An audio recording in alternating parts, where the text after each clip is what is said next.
और अब आपको लेकर चलते हैं पश्चिमी उत्तर प्रदेश। चौथे दौर में इस इलाके में भी वोटिंग होनी है। इलाका इन दिनों अपने खास अंदाज में चुनावी तैयारियों में जुटा है। नेताओं और बदमाशों की मिलीभगत ने वोटों का गैर कानूनी बाजार सजा रखा है।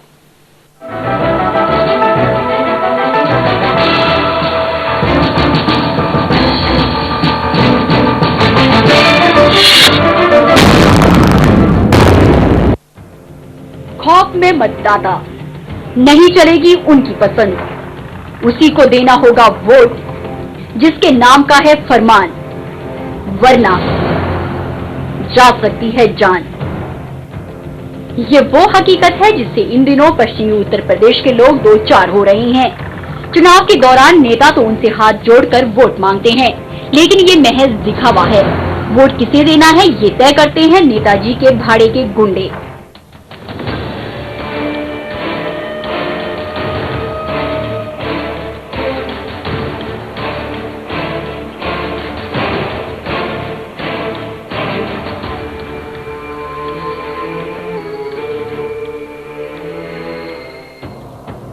चुनाव आते ही ये बदमाश अपनी तैयारियों में जुट जाते हैं। पहले हथियार तैयार करना और फिर गांव में घुसकर लोगों को धमकाना। कुल मिलाकर जिस नेता से पैसे लिए हों उन्हें वोट देने के लिए दबाव बनाना। जी हां, वोट दिलवाने के लिए ये बदमाश नेताओं के साथ बकायदा सौदा करते हैं। किसी भी तरह चाहे पैसे की डील हो, चाहे नौकरियां, सरकारी नौकरियां लगवाने की डील हो अपने आदमियों की, चाहे किसी भी तरह की डील हो, चाहे हमारी सिफारिश हो, तो हम उनसे डील करते हैं और हम जो उनके पक्ष में वोटिंग करवाते हैं।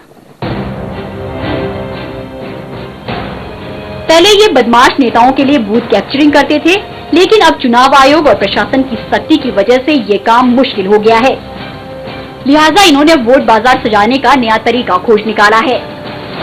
इनका नेटवर्क भी बेहद मजबूत है। किस गांव में वोटरों को सिर्फ धमकाना है और कहां हथियारों के साथ धावा बोलना है, ये पहले ही तय किया जाता है और इसकी जानकारी पूरे नेटवर्क को होती है। हमारा ग्रुप है काफी बड़ा, गांव में हमारे आदमी हैं छुपे हुए जिन्हें हम सपोर्ट करते हैं, चाहे पैसे की सपोर्ट करना, चाहे कोई राजनीतिक सपोर्ट करें। पश्चिमी उत्तर प्रदेश में दबंगई के जरिए वोट डलवाने का काम सालों से चला आ रहा है। प्रशासन ने सख्ती की तो हालात और भी बदतर हो गए। चप्पे चप्पे पे पुलिस रहेगी जहाँ पर। हालत ये है कि अब ऐसे वोटरों की तादाद हजारों में है जो बदमाशों के डर से मतदान के दिन अपने घर से निकलते तक नहीं। अपनी पसंद के उम्मीदवार को वोट देना तो दूर की बात।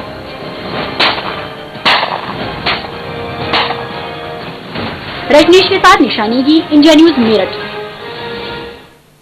और इस वक्त हमारे संवाददाता रजनीश हमारे साथ मेरठ से जुड़ चुके हैं। रजनीश, इस रिपोर्ट को देखकर एक बात तो साफ हो गई कि इस लोकतंत्र में कई ऐसी जगह हैं जहां गणतंत्र का राज चलता है और किस तरीके से ये फल फूल रहा है ये भी हमने देखा। जरा ये बताइए कि आपने लोगों से बातचीत करने की कोशिश की, ऐसे लोगों से, दबंग लोगों से बात करने की कोशिश की, क्या कुछ उन्होंने बताया? जी बिल्कुल, काफी समय लगा और उनसे बात जब हमारी हो पाई तो उन्होंने खुद बताया और बोला कि कई ऐसे प्रत्याशी और जो राजनीतिक दल है वो उनसे अपने संबंध उनसे कोशिश करते हैं, उनसे मतदाता को डराने के लिए संपर्क किया जाता है, जिससे उन्हें ये फायदा होता है कि एक तो उन्हें वहां पर पैसा एक मुश्त उन्हें मिलता ही है उस काम के लिए, साथ ही उन्हें उन सफेदपोश नेताओं का एक संरक्षण भी हासिल होता है, जिस कारण पुलिस उनके खिलाफ कार्रवाई नहीं कर पाती और वो अपने एक तरह से कहा जंगल राज को पूरी तरीके से चलाते रहते हैं। जी रजनीश, लोग कितनी दहशत में रहते हैं इस दौरान?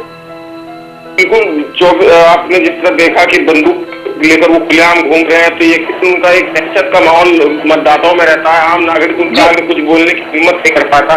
तो जिसको जो दिशा एक तरह से उनको अपना हुक्म फरमान बनाकर उन पर जारी कर देते हैं और लोगों को मानना पड़ता है क्योंकि सत्ता भी उनके साथ में। जाहिर सी बात है कि गणतंत्र के दौरान लोकतंत्र पर बहावी हो जाती है और लोग भी क्या करें, लाचार है, मजबूर है, उन्हें इन दबंगों की बात को मानना पड़ता है अपनी जान को देखते हुए। फिलहाल बहुत बहुत शुक्रिया आपका रजनीश इस तमाम जानकारी के लिए, इस बातचीत के लिए। और फिलहाल एक वक्त है एक छोटे से ब्रेक का। ब्रेक के बाद भी खबरों का सिलसिला जारी है।